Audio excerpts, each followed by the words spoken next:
Il y a des moments où une simple décision peut changer le cours d'un match, d'une saison, voire de l'histoire d'un club. Des décisions qui, en un instant, peuvent faire basculer des années d'efforts, de préparation et de sacrifices. Certains y voient des erreurs humaines inévitables, d'autres parlent de favoritisme, voire de manipulation délibérée. Mais lorsque ces décisions se répètent, qu'elles semblent toujours aller dans un certain sens et qu'elles influencent directement les résultats, une question se pose inévitablement. Assistons-nous à de simples maladresses arbitrales ou à quelque chose de beaucoup plus inquiétant ? Mais avant d'entrer dans le vif du sujet, si vous êtes passionné par cette immense rivalité du football européen, si vous suivez avec attention chaque match, chaque décision, chaque polémique, alors prenez un instant pour vous abonner à la chaîne et activer la cloche de notification. Cela nous motive à vous proposer encore plus d'analyses et d'investigations sur ces sujets brûlants qui font vibrer le monde du football. Maintenant, plongeons ensemble dans cette affaire qui risque de secouer le football espagnol et même au-delà. L'arbitrage est censé garantir l'équité, assurer que les règles du jeu soient respectées et préserver l'intégrité du football. Pourtant, après le dernier match entre le Real Madrid et l'Espagnol, une nouvelle controverse a éclaté, relançant le débat sur la fiabilité des décisions prises par les arbitres et sur l'influence potentielle qu'elles peuvent avoir sur le déroulement du championnat. Ce n'est pas la première fois que des plaintes émergent concernant l'arbitrage en Liga, mais cette fois, les événements semblent avoir atteint un point de rupture. Tout a commencé lors de cette rencontre tendue où plusieurs décisions ont été vivement critiquées. Le club madrilène et ses supporters dénoncent des choix arbitraux qui auraient directement influencé l'issue du match. Parmi les moments les plus discutés, on retrouve notamment un contact musclé sur Kylian Mbappé, qui, selon de nombreux observateurs, aurait dû entraîner une expulsion directe de l'adversaire. Pourtant, l'arbitre n'a sorti qu'un simple carton jaune, une décision qui a immédiatement suscité la colère des joueurs et du staff madrilène. Mais ce n'est pas tout. Deux potentielles fautes dans la surface de réparation en faveur du Real Madrid ont été ignorées par l'arbitre et par la VAR, qui, une fois de plus, reste au centre de toutes les polémiques. Ces décisions ont non seulement influencé le score final, mais elles ont aussi alimenté un sentiment grandissant d'injustice du côté madrilène, un sentiment qui ne cesse de prendre de l'ampleur saison après saison. Ce qui était autrefois perçu comme des erreurs isolées devient aujourd'hui un sujet de conversation récurrent. L'arbitrage en Liga est-il réellement impartial ? Face à cette situation explosive, le Real Madrid a décidé de ne pas rester silencieux. Le club a immédiatement publié un communiqué dénonçant les erreurs arbitrales et exigeant des explications.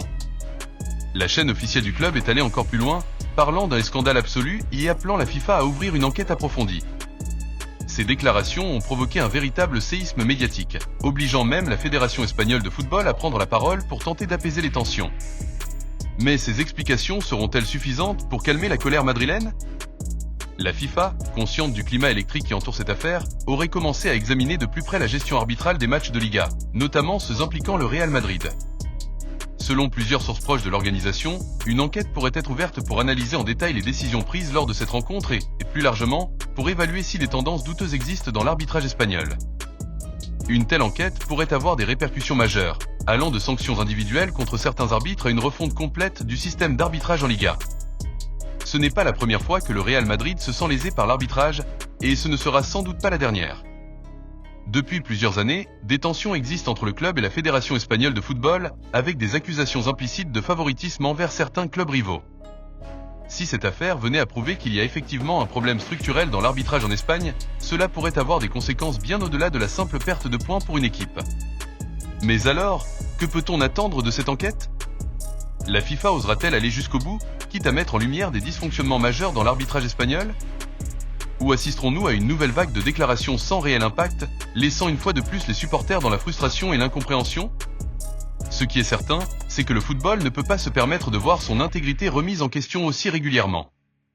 Chaque décision arbitrale suspecte nourrit davantage les doutes et affaiblit la confiance des joueurs, des entraîneurs et des supporters. Et quand un club de la stature du Real Madrid monte au créneau pour dénoncer ces injustices, cela prouve que le problème dépasse le cadre des simples erreurs humaines. L'histoire du football est jalonnée de polémiques arbitrales, certaines ayant marqué à jamais le destin de compétitions majeures. Mais aujourd'hui, avec la technologie et les moyens mis en place pour assurer des décisions plus justes, il devient de plus en plus difficile de justifier certains choix douteux. Si la VAR était censée mettre fin aux erreurs manifestes, elle semble parfois ne faire que les accentuer, offrant une justification pseudo-technique à des décisions qui restent incompréhensibles. Alors, où va le football espagnol après cette nouvelle controverse ? Cette enquête sera-t-elle réellement menée jusqu'au bout ? Le Real Madrid obtiendra-t-il enfin des réponses à ces interrogations ou devra-t-il, comme tant d'autres fois auparavant, apprendre à vivre avec ce sentiment d'injustice ? Quoi qu'il en soit, cette affaire n'a pas fini de faire parler d'elle, et les prochains matchs du Real Madrid seront scrutés avec une attention encore plus grande. Car si une chose est certaine, c'est que le football est bien plus qu'un simple jeu. C'est une passion, un combat, et parfois, une bataille pour la vérité.